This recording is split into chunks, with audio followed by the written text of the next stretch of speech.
حضرت حلیمہ سعدیہ کی قسمت جب کھلتی ہے تو یوں کھلتی ہے.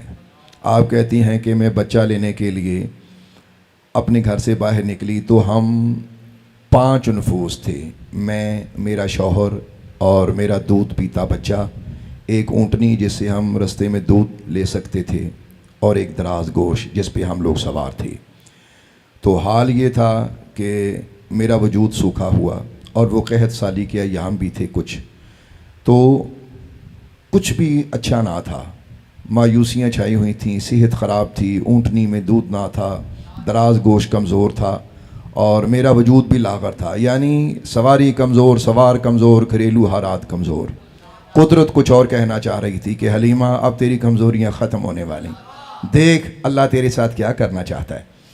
حضرت حلیمہ سعدیہ کہتی ہیں کہ میں جب مکہ المکرمہ میں داخل ہوئی تو مجھے یہ خبر ملی کہ مجھ سے پہلے آنے والی جو دائیاں ہیں وہ بڑے بڑے امیر گھروں کے بچے لے کے چلی گئی ہیں.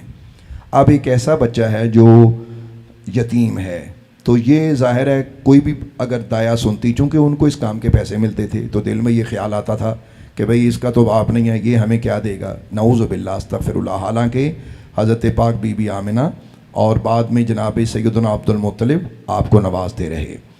اچھا، سننے کی بات یہ ہے کہ آپ فرماتی ہیں کہ جب میں مکہ شریف میں داخل ہوئی تو بچے جا چکے تھے اور آپ تک میری رسائی ہوئی.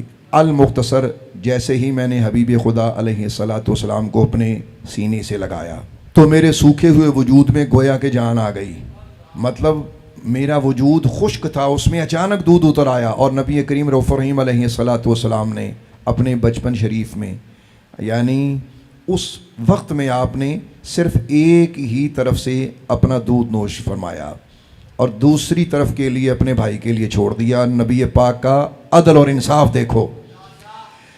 کہتی ہیں کہ میں حیران ہوئی کہ آج میرا بچہ بھی جو ہے وہ پرسکون نیند سوئے گا، کیونکہ پچھلے دنوں وہ بچہ شور مچا رہا تھا کیونکہ اس کی بھوک ہی نہیں مٹتی تھی، میرے وجود میں دودھ ہی نہیں تھا، اونٹنی میں بھی دودھ کوئی نہیں تھا. تو آج عجیب معاملہ ہوا کہ میرا وہ بچہ جو میرے پاس تھا، جو پہلے رو رہا تھا، رستے میں بھی شور مچاتا آتا تھا، آج وہ آرام کی نیند سو رہا تھا. وجہ صرف اس کی یہ تھی کہ آج میرے وجود میں حبیب خدا کی برکت سے اللہ نے دودھ اتار دیا تھا. پھر کہتی ہیں دودھ کے لیے تھوڑی دیر بعد باہر اونٹنی کے پاس گئی تو میں حیران تھی کہ اونٹنی کے تھنوں میں دودھ بھرا ہوا ہے. ہم نے وہ دودھ دویا اور اچھی طریقے سے ہم نے اس کو استعمال کیا. رات کاٹی. جب ہم رات کاٹ چکے تو جیسے ہی میں اپنے دراز گوشت کے پاس جاتی ہوں تو مجھے محسوس ہوتا ہے آج اس میں بھی تبدیلی آئی ہوئی ہے، اس کا وجود پہلے سے بہتر لگ رہا ہے. خیر، ہم سوار ہوئے. اب ہم سوار ہو کر دوبارہ اسی راستے سے واپس جا رہے ہیں جس راستے سے ہم آئے تھے. تو اب وہی دراز گوشت جو آتے ہوئے بالکل لاغر تھا، اب اس کا حال یہ تھا کہ وہ تیزی سے جا رہا تھا، تیزی سے جا رہا تھا. اس کے اندر ایسے تھی جیسے کوئی نئی طاقت پھونک دی گئی ہو، نئی روح پھونک دی گئی ہو. تو آپ کہتی ہیں کہ جب ہم گزرے تو وہ جو دائیاں مجھ سے پہلے تھی، میری سواری ان سے بھی آگے نکل گئی، اور وہ مجھے حیران ہو کے پوچھتی ہیں حلیمہ خیر تو ہے؟ یہ وہی سواری ہے جو آتے وقت تھی یا جاتے ہوئے کوئی سواری چینج کر لی؟ تو گویا حلیمہ سعدیہ ان کو یہ کہہ رہی تھی کہ سواری تو وہی ہے، بس اب سوار تبدیل ہو گیا.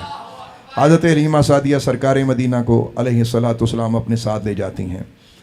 پھر اس سے اگلا واقعہ جو آپ کے گھر میں پیش آیا وہ بھی ذرا توجہ سے سماعت کریے گا. آپ فرماتی ہیں کہ آپ ڈے بائی ڈے اس طرح بڑھتے تھے کہ عام بچہ ایسا نہیں ہوتا تھا. یعنی آپ کا ایک دن میں بڑھنا ایسے ہوتا تھا کہ جیسے ایک ہفتے میں آپ ایسا بڑھتے تھے جیسے ایک مہینے میں، اور ایک ماہ میں آپ ایسا بڑھتے تھے کہ جیسے گویا 1 سال کا بچہ ہو. تو 2.5 سال کی عمر مبارک میں آپ ٹھیک ٹھاک اچھے خاصے نور الہی، محبوب الہی، تو وہ عجب منظر تھا. کہتی ہیں کہ میری بیٹی جو تھی وہ جانوروں کو لے کے جاتی تھی، کبھی میں بھی جاتی تھی، شوہر بھی لے جاتے تھے. ایک دن ایسا ہوا کہ دوپہر کا وقت ہے تو آپ نے ضد کی کہ میں بھی بہن کے ساتھ جاؤں گا. اب وہ بہن کون تھی؟ حضرت حلیمہ کی بیٹی شیمہ. کہتے ہیں کہ وہ جانوروں کو لے کے نکلی، سرکار مدینہ بھی ساتھ ہو لیے. اچھا، اب جب جاتے ہیں تو واپس آتے ہیں تو ماں نے پوچھا کہ بیٹا بھائی چھوٹا ہے، اس کو مت لے جاؤ. انہوں نے کہا کہ بھائی خود ہی جانا چاہتا تھا تو یہ ہمارے ساتھ ہو گیا. لیکن اماں فکر نہ کریں، گرمی نے اسے نہیں ستایا، یہ جہاں جہاں سے گزرا آسمان پر بادل اس کے ساتھ رہا۔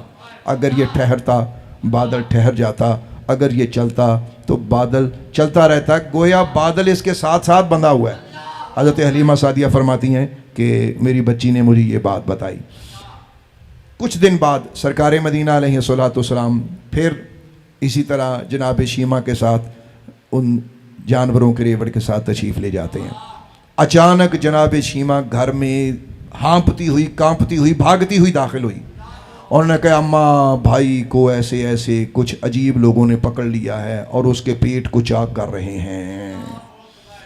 حضرت حلیمہ کہتی ہیں میری چیخ نکلی، میں نے شور مچایا اور بھاگتی ہوئی اپنے شوہر کو ساتھ لے کر اس مقام پہ گئی کہ جہاں ہماری بیٹی نے ہمیں نشاندہی کی تھی۔ تو جب میں وہاں گئی تو میں نے کیا دیکھا کہ آپ ایک جگہ پہ کھڑے ہیں، تو آپ کا رنگ مبارک چہرے کا کچھ متغیر ہے، بدلا ہوا، باقی آپ ٹھیک ٹھاک کھڑے۔ تو میں نے جا کے چوما، سینے سے لگایا، واہ حلیمہ تیرا نصیب بھی کیا۔ گویا وہ یوں کہتی تھی کہ جب جب بھی حلیمہ کو بھوک لگتی تھی، پیاس لگتی تھی، وہ مصطفیٰ کو چوم لیا کرتی تھی۔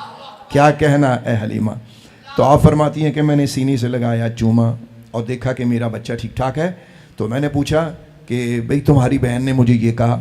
تو نبی پاک علیہ الصلوۃ والسلام نے 2.5 یا 3 سال یا کچھ عرصہ آگے پیچھے آپ نے فرمایا کہ ایسا ہوا کہ میں یہاں کھڑا تھا تو اچانک 2 لوگ ظاہر ہوئے اور انہوں نے کچھ گفتگو کی، اور گفتگو کرنے کے بعد انہوں نے مجھے زمین پہ لٹا لیا، اور زمین پہ لٹانے کے بعد انہوں نے میرا پیٹ چاک کیا اور پتہ نہیں میرے پیٹ سے کیا نکالا، اور اس کے بعد انہوں نے میرا پیٹ سی دیا۔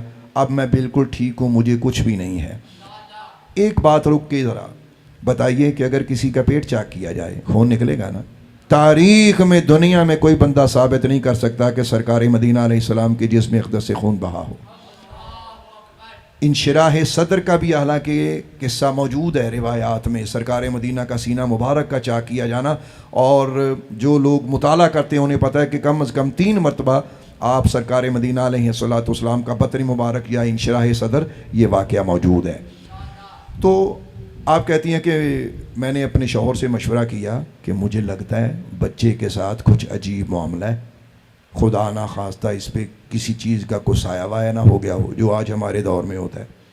اب کیا پتا تھا کہ حلیمہ تو اس پر سائے کی بات کرتی ہے، یہ تو سایہ عالم ہے، خود یہ تو عالمین کے لیے سایہ بننے والا ہے، تو کس سائے کی بات کرتی؟ اور اگر کسی شیطان کی بات ہو تو وہ یہاں ایک بات پیش خدمت ہے۔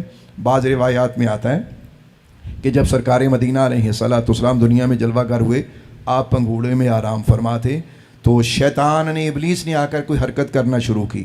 اللہ نے جبریل امین کو بھیجا، جبریل جاؤ دیکھو میرا محبوب ابھی پنگھوڑے میں ہے اور یہ شیطان اپنی حرکتیں کر رہا ہے۔ اچھا، روایات میں مختلف الفاظ ہیں۔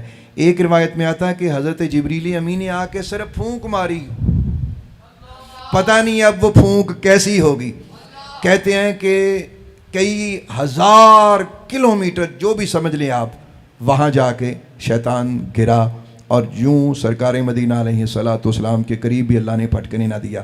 حلیمہ سعدیہ کہتی ہیں ہم پریشانی کے عالم میں آپ کو لے کر آپ کی والدہ کے پاس چلے گئے اور ہم نے ساری بات بتائی، تو انہوں نے کہا فکر نہ کرو، یہ میرا بیٹا عظیم بھی ہے، عجیب بھی ہے۔